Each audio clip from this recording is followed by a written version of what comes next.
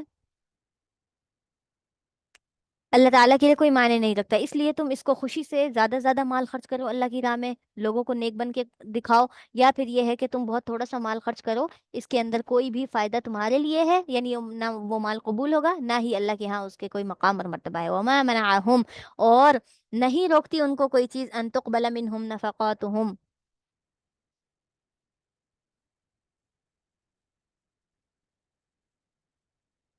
کہ نہیں روکتی ان میں سے، ایک سیکنڈ،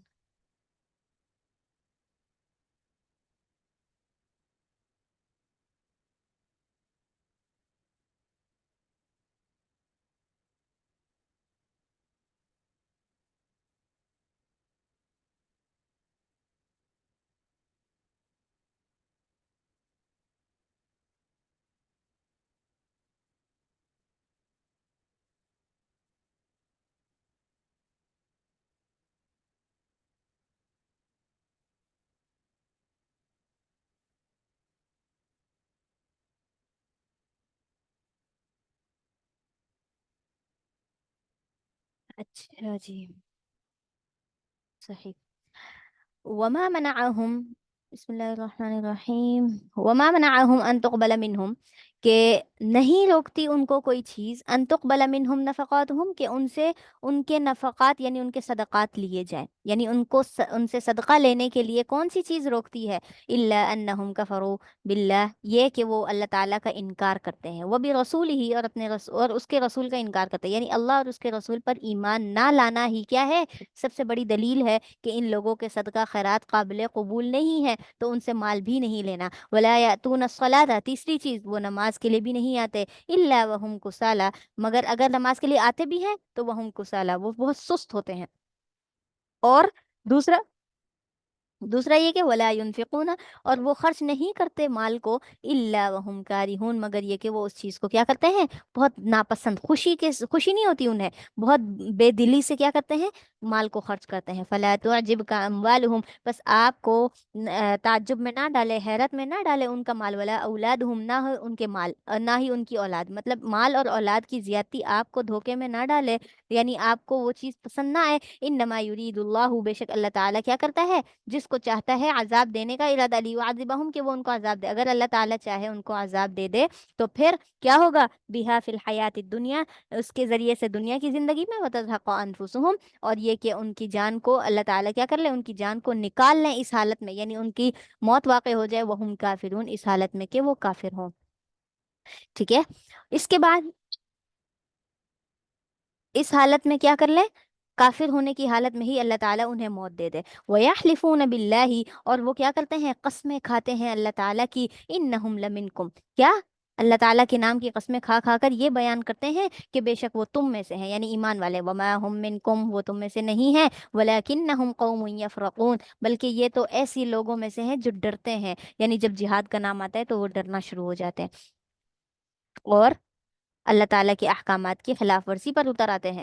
تو اس لیے فرمایا کہ وہ تم میں سے نہیں ہے. لو یجدون ملجأ او مغارات، اگر وہ پائیں کوئی ایسی ملجأ، کوئی ٹھکانے کی جگہ، ایسی جگہ جہاں پر انہیں کوئی خوف نہ ہو، او مغارات، یا کوئی غار انہیں مل جائے، او مدخلا، یا پھر یہ ہے کہ وہ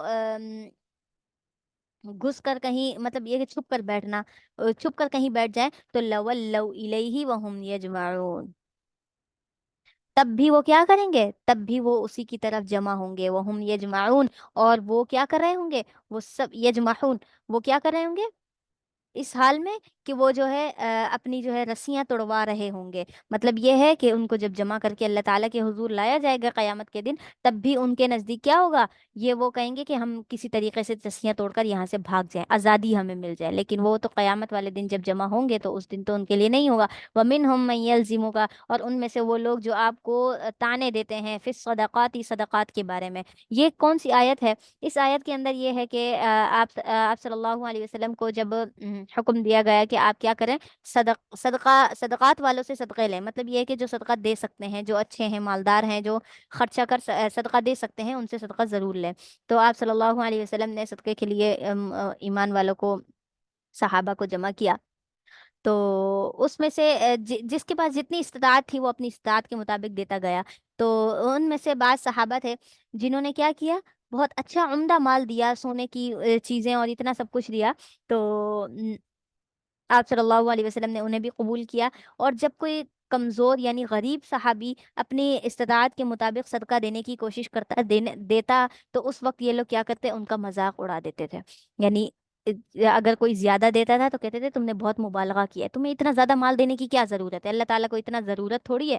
ٹھیک ہے، تھوڑا سا دو، اس سے کیا ہوتا ہے. اور اسی طریقے سے اگر کوئی تھوڑا دیتا تھا، بہت کم، معمولی سا، تو اس وقت اس کو کہتے تھے لو جی، اتنا سا مال اس نے صدقہ کیا ہے، اس کے مال کی اللہ تعالیٰ کو ضرورت تھی کیا، اتنا سا مال دے کر تم اللہ تعالیٰ کو کیا بتانا چاہ رہے ہو کہ تمہارے پاس جو ہے اللہ تعالیٰ تمہارے اتنے سے مال کا محتاج تھا.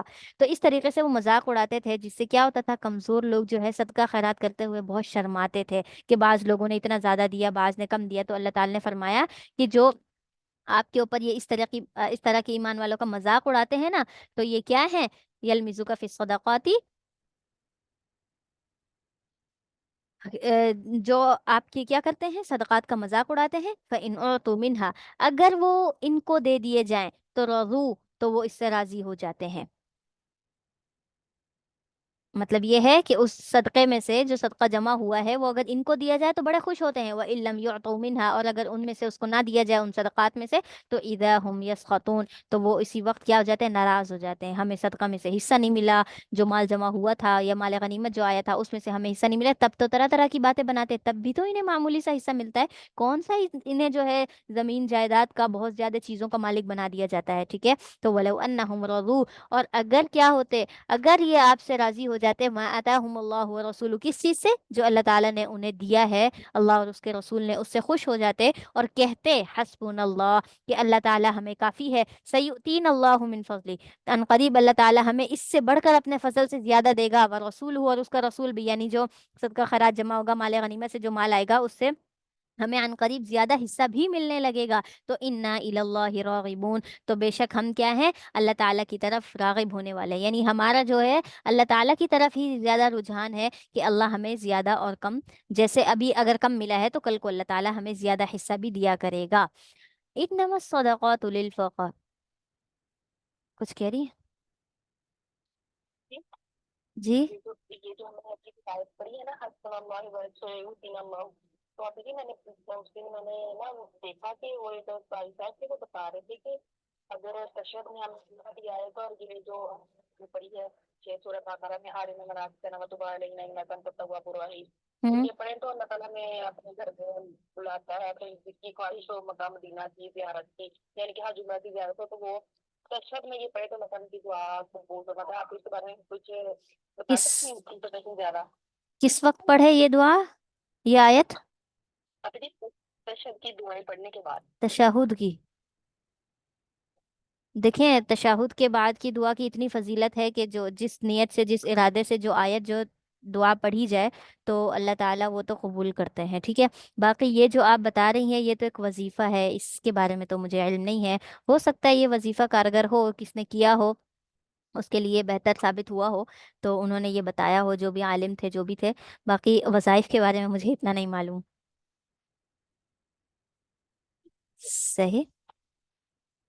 اچھا جی. انا الی اللہ راغبون. انما الصدقات للفقراء. اب جیسا کہ میں نے بتایا تھا کہ یہ صدقات کو لینا اور یہ کھانا پینا، یہ کس کی فضیلت ہے؟ امت محمدیہ کی. اللہ تعالیٰ نے ان کے لیے حلال کر دیا ہے. تو انما الصدقات، بے شک جو صدقات ہیں وہ کس کے لیے ہیں؟ ایسا نہیں ہے کہ مالدار جو ہے اچھا اس کے اندر یہ بھی آتا ہے، بہت سارے لوگ یہ بھی سوال کرتے ہیں کہ ہمارے جو ہے شوہر پر زکوٰۃ ہے تو کہ وہ اپنی بیوی کو دے دے، یا پھر بیوی پر زکوٰۃ ہے، اس کے پاس سونا بہت ہے تو کیا وہ اپنے شوہر کو دے دے یا اپنے ماں باپ کو دے دے؟ حالانکہ ماں باپ اور شوہر بیوی سب کیا ہیں؟ سب کے پاس مال و دولت ہے، وہ مستحق نہیں ہے زکوٰۃ کے، پھر بھی ان کو زکوٰۃ دینے کا سوال کرنا. یہ صدقہ خیرات کا ہے تو پھر ہم صدقہ خیرات اپنے ہی رشتہ داروں میں اپنے ان کو دے دیں. تو رشتہ داروں کا پہلے حق ہے، صدقے کے اندر حق ہے، زکوٰۃ کے تو مستحقین ہے. لیکن صدقات میں بھی آپ دیکھیں کہ جس کو ضرورت ہے اسے دیں. اگر آپ مالدار ہی نکال رہے اور اپنے ہی مالدار خاندان میں دے رہا ہے تو پھر اس کا دینا تو کوئی بیکار گیا نا. وہ تو تحفے تحائف کے طور پر اپنے خاندان میں دینا شروع کر دیں. ٹھیک ہے، تحفے کے طور پر جو رقم دینی ہے، جو تحفہ دینا ہے وہ دے دیں، لیکن یہ صدقہ تو آپ ان کے حقداروں کو دیں جس کا حق ہے. اور حقدار کون ہے؟ انما الصدقات للفقراء. بے شک جو صدقات ہیں وہ فقیر و محتاجوں کے لیے ہیں، والمساکین، مسکینوں کے لیے ہیں، والعاملین علیہا، اور ان لوگوں کے لیے ہے جو ان کو وصول کرنے کے لیے جاتے ہیں. آج کل تو ایسا نہیں ہے جو صدقات وصول کرنے کے لیے جانا پڑے، بلکہ اگر کسی کو صدقہ خیرات دینا ہوتا ہے تو وہ اس کو، یہ اس وقت تھا جب جو ہے آپ صلی اللہ علیہ وسلم کے دور میں، خلفائے راشدین کے دور میں صدقہ لینے والے ملتے نہیں تھے، تو یہ اپنا مال جو صدقہ نکالتے تھے وہ مال غنیمت میں جا کر جمع کروا دیتے تھے کہ یہ ہماری حکومت جو ہے، ہماری جو خلافت ہے وہی غریبوں مسکینوں کو دیکھتے ہوئے تقسیم کر دے گی. تو اس کے لیے جو عامل مال غنیمت جمع کرنے کے لیے جو لوگ عاملین تھے یعنی جمع کرنے والے تھے، ان میں تقسیم ہوتی تھی. لیکن اب تو مال غنیمت کا اتنا ہے نہیں. اور دوسرا یہ کہ ہمارے آس پاس ہی بہت سارے محتاج ہوتے ہیں، غریب ہوتے ہیں، مسکین ہوتے ہیں، تو انہی میں ہی ہم حصہ تقسیم کر دیتے ہیں. تو عاملین والا مجھے نہیں معلوم کہ اب ایسا ہے یا نہیں ہے، دے سکتے ہیں نہیں دے سکتے، کیونکہ ان کی تو اب حکومت کی طرف سے ہی تنخواہیں مقرر ہوتی ہے نا. تو پہلے تنخواہیں مقرر نہیں ہوتی تھی تو اس صدقات میں سے ان کا حصہ نکالا جاتا تھا. تو والعاملین علیہا، جو اس کو عامل یعنی یہ کام کرنے والے ہوتے ہیں ان کو بھی صدقہ دیا جائے گا. اور والمؤلفۃ قلوبہم، اور دلوں میں محبت ڈالنے کے لیے بھی، الفت ڈالنے کے لیے بھی، اور جو لوگ ہوتے ہیں ان کو بھی، یعنی جس جس کا لگے کہ آپ کو اس کا رجحان ایمان کی طرف ہے، وہ مسلمان ہونا چاہتا ہے، تو آپ اس کو صدقہ میں سے کچھ رقم دے کر اس کا دل ایمان کی طرف پھیر دیں کہ یہاں پر بھی ملتا ہے. لیکن جو ہے اب یہ چیز نہیں ہے. جب ایمان پھیل گیا، اسلام پھیل گیا پورے عرب کے اندر، دوسرے ممالک کے اندر، اللہ تعالیٰ نے اسلام کو عزت بخشی، تو اس کے بعد سے یہ حکم بھی ختم ہو گیا کہ کسی کی تعریف کرنے کے لیے یعنی دل پھیرنے کے لیے اسلام کی طرف اب اس کو پیسے رقم دینا، صدقات دینا اب جائز نہیں ہے. وفر رقابی، اور گردن چھڑانے کے لیے بھی آپ کیا کر سکتے ہیں؟ صدقے کے مال میں سے دے سکتے ہیں. والغارمین، اور جو قرض ادا کرنے والوں میں جو ہوتا ہے یعنی کسی کا قرض ہے بہت زیادہ اور وہ ادا نہیں کر سکتا، تو آپ اس صدقے کے مال میں سے اس کا قرض ادا کر دیں۔ وفی سبیل اللہ، اور اللہ کے راستے میں بھی جو آپ خرچ کر سکتے ہیں صدقات کا مال، وابن السبیلی، اور جو مسافر ہیں ان کے لیے بھی آپ یہ مال خرچ کر سکتے ہیں۔ فریضۃ من اللہ، یہ فریضہ ہے اللہ کی طرف سے۔ دیکھا اللہ تعالیٰ نے اس صدقات کو کیا کر دیا، فریضہ قرار دے دیا، کہ اللہ تعالیٰ نے ہی لازم کر دیا کہ کس کس کو دینا ہے۔ اب اپنی مرضی سے آپ کسی مالدار کو، کسی اچھے کھاتے پیتے انسان کو صدقہ نہیں دے سکتے۔ تو فریضۃ من اللہ واللہ علیم حکیم، اور اللہ تعالیٰ کیا ہے، زبردست حکمت والا ہے۔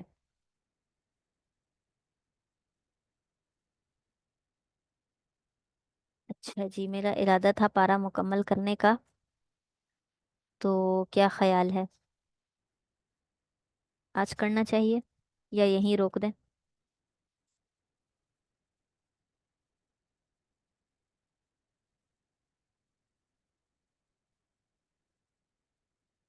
کیا کہتی ہیں آپ لوگ؟ وہ اپنے کو کم کرتے ہیں رکو اور مکا، کچھ زیادہ صحیح ہے۔ ومن، باجی دیکھو جی، باجی پارا مکمل کر لیتے ہیں پارا مکمل کر لیتے ہیں۔ تو ٹھیک ہے۔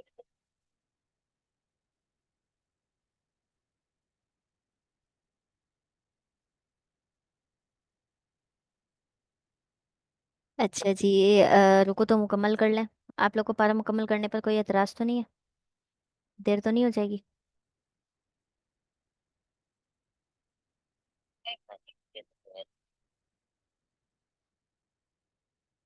باقی سب رک سکتی ہیں؟